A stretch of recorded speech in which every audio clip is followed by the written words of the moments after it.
Where are you at in this present moment? And I don't mean physically, but mentally. Are you fully engaged with this video? Or do you find your mind wandering off to other things like earlier when your server said, enjoy the food, and you responded with, you too? Right now, I'm presenting you with a grand invitation. An invitation to exist solely in this present moment, to simply hear these words of mine without drifting off into mindless thought and bonding our consciousness through the power of these words. Sounds kind of hot, huh? Oh, that's hot. That's hot. In all seriousness, though, the power of the present moment is more than just being fully engaged in what you're doing. It's freedom. Freedom from the past and freedom from the future. The past and the future are responsible for the majority of our problems in our lives. The craziest thing is that these problems usually aren't even real. They are just fragmented versions of reality that only exist within our minds. From these fragmented mental constructs of reality comes the sources of depression, anxiety, and addiction. That is why in today's video, I'm going to be bringing us into the present moment by explaining the general topic, its nuances, some examples, and how to start practicing living in the present moment now. And now presenting the present moment. I'm not going to spend too much time covering this. I think we all know what the present moment is, right? Just take a deep breath in for 4, and then out for 4. I don't know if that was exactly 4 seconds, but that was the present moment right there. Just being there and breathing. It's pretty simple. However, as simple as it may be, it quickly becomes difficult to remain in the present moment when we start throwing in the mental concepts of the past and future. So let's go back to the future. We're sending you back to the future.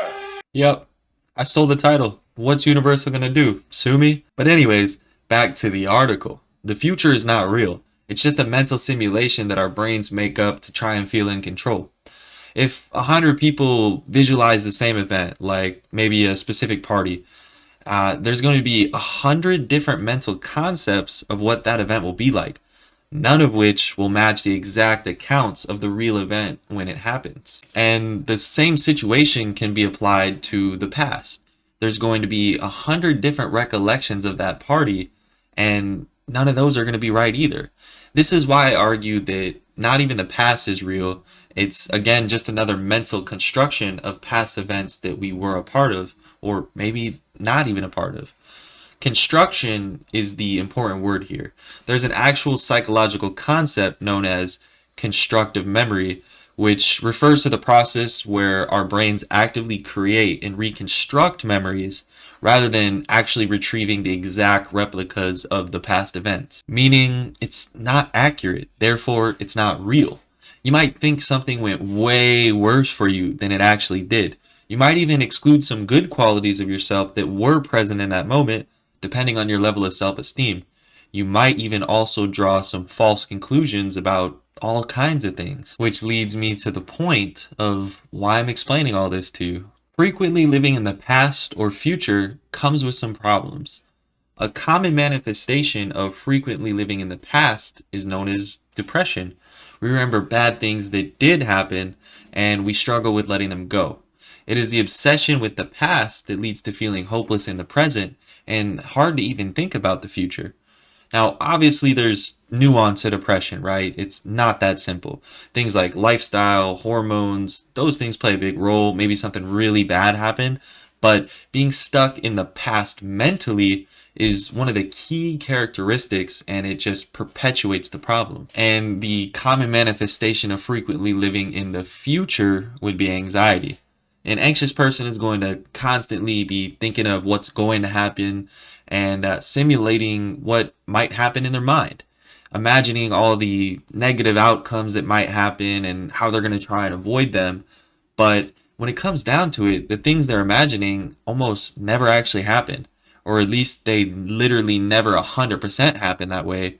And sometimes an anxious person might not even know how things will go just because their expected or imagined outcomes completely prevented them from going in the first place. And of course, there's also nuance to anxiety as well. And once you keep doing this, right, like it sucks. Nobody wants to feel constantly stuck in the past or constantly stuck in the future. And that's where people will usually tend to develop addictions. These addictions allow people to be present because usually they either dull the thinking part of the mind or they're very immersive.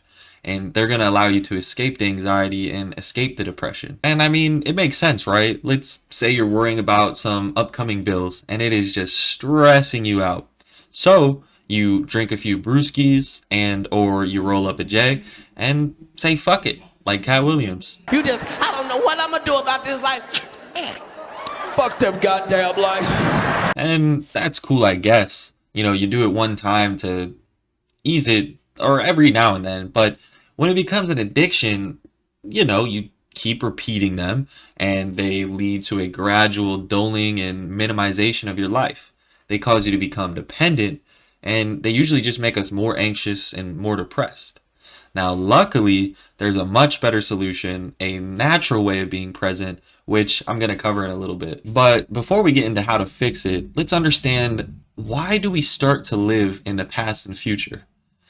The awareness that we are a self and the corresponding ego that is attached to the idea of that self. When you think about nature, like the natural way of life before we threw all this crazy stuff on top of it, cars, bills, politics, etc., it's really simple. Find and eat food, avoid getting killed, and reproduce. Just live.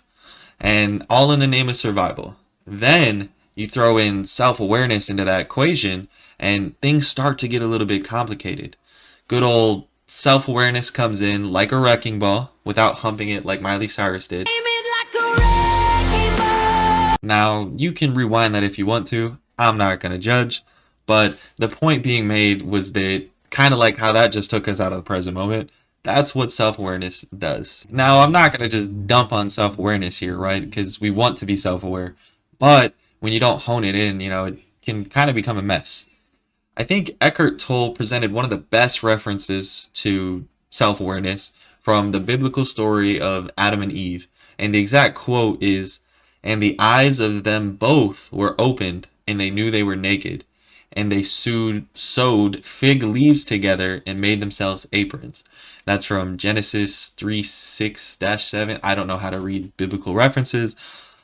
But the point is, once they became aware of themselves, of their flaws, the fact they were naked, they felt the need to worry about others' perceptions and start to cover things up to prevent perceptions from being made. Now, biblical references can get kind of messy, right? I guess it's open to interpretation, but simply you could even understand this just by looking at a baby.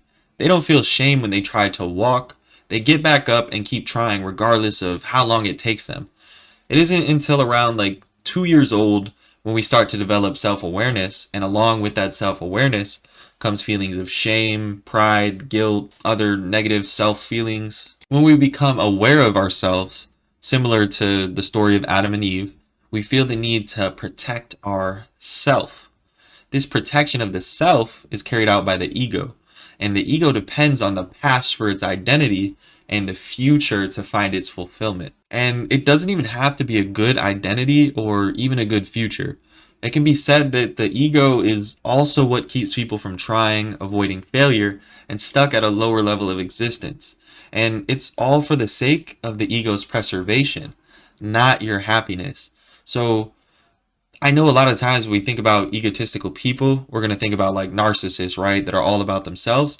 But the same could be said about the ego for people that have really low self-esteem. They're not going to try things because they don't want to look dumb.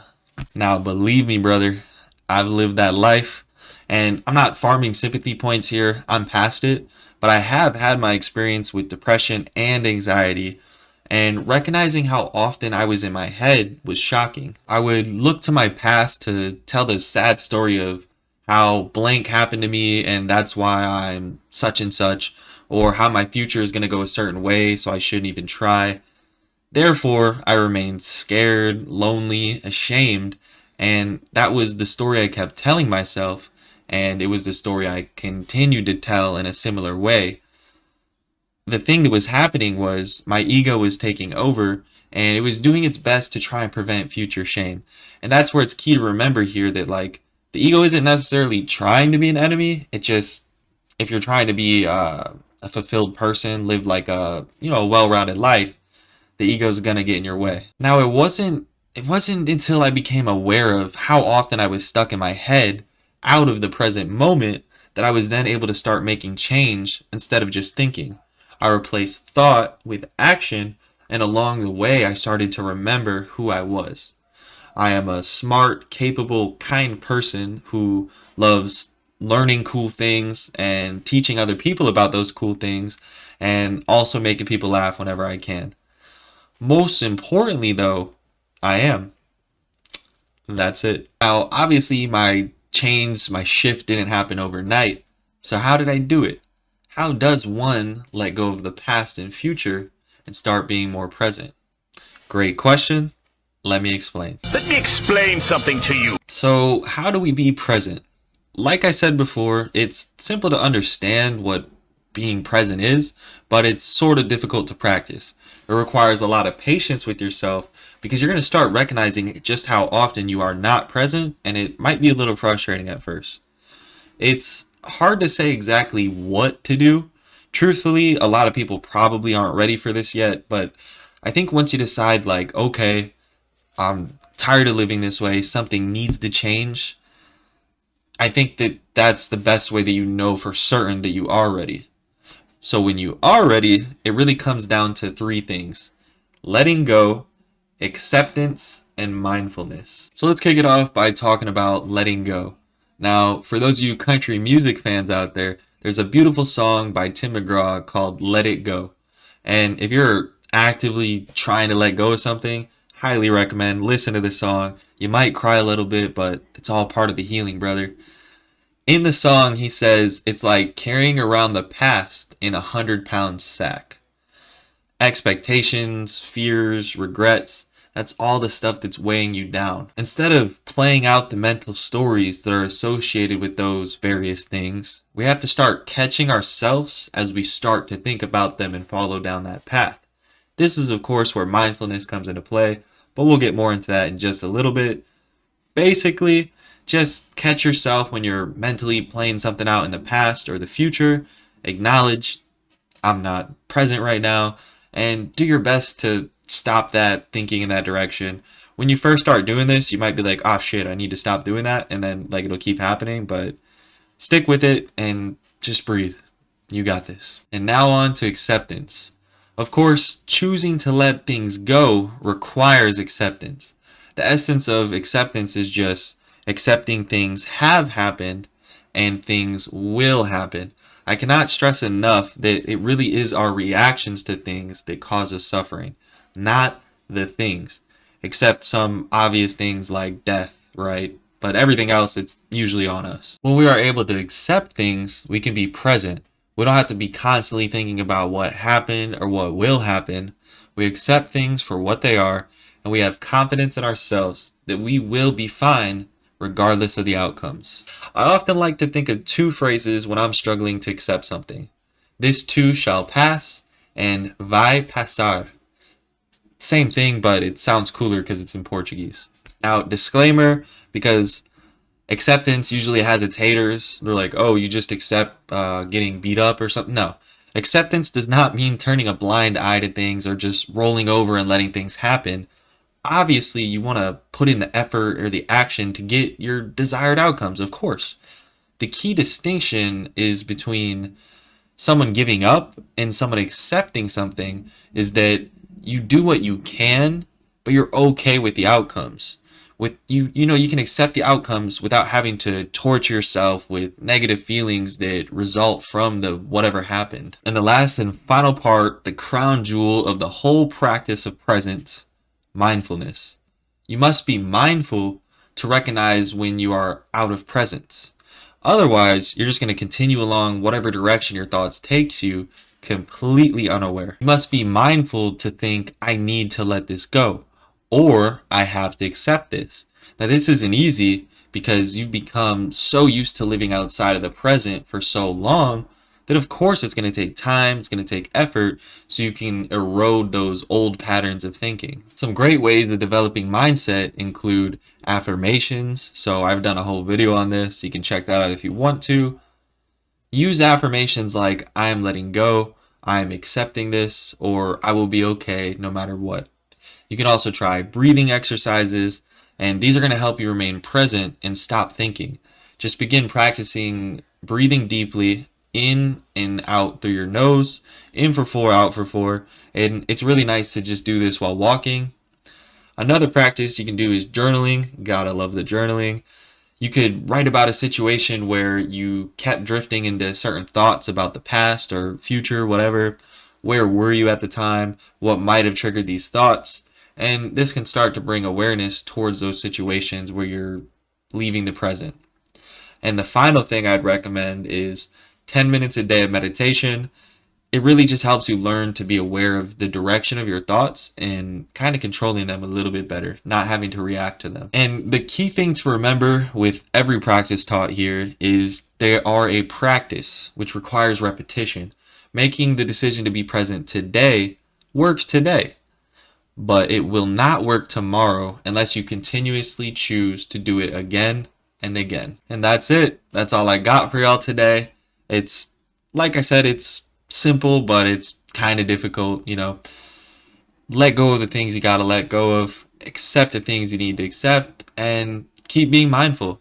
That's really all you gotta do. I promise, hang in there, stick with it, it's worth it, and your life will start to improve. I appreciate you stopping in today. If you made it this far, thanks for checking out the video. I really do hope you're finding these things useful. Let me know in the comment section below, was there anything I explained really well, something I could have explained better, or let me know how your day's going. I will see y'all in the next one, and take care, everybody.